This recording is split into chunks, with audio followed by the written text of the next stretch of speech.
முதலமைச்சர் செல்வி ஜெயலலிதா விரைவில் பூரண உடல்நலம் பெற வேண்டி மதுரையில் ஆயிரக்கணக்கான விளையாட்டு வீரர் வீராங்கனைகள், கல்லூரி மாணவ மாணவிகள் பங்கேற்ற பிரம்மாண்ட சிறப்பு பிரார்த்தனை பேரணி நடைபெற்றது. தமிழகத்தில் வீரர் வீராங்கனைகளை ஊக்குவிக்கும் வகையில் முதலமைச்சர் செல்வி ஜெயலலிதா எண்ணற்ற திட்டங்களை செயல்படுத்தி வருகிறார். இதன் காரணமாக தமிழக விளையாட்டு வீரர் வீராங்கனைகள் சர்வதேச அளவில் பதக்கங்களை வென்று தமிழகத்திற்கு பெருமை சேர்த்து வருகின்றனர்.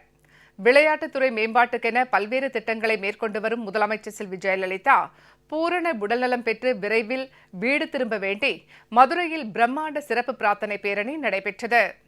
இதில் விளையாட்டு வீரர் வீராங்கனைகள், கல்லூரி மாணவ மாணவிகள் உட்பட 5000த்திற்கும் மேற்பட்டோர் கலந்து கொண்டு மெழுகுவர்த்தி ஏந்தியபடி பேரணியாக சென்றனர்.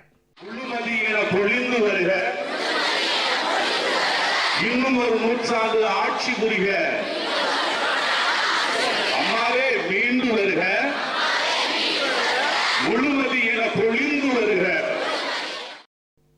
நகரின் முக்கிய வீதிகள் வழியாக சென்ற பேரணியில் மாற்றுத்திறனாளி வீரர் வீராங்கனைகளும் கலந்து கொண்டு முதலமைச்சர் நலம் பெற மனமுருக பிரார்த்தனை மேற்கொண்டனர்.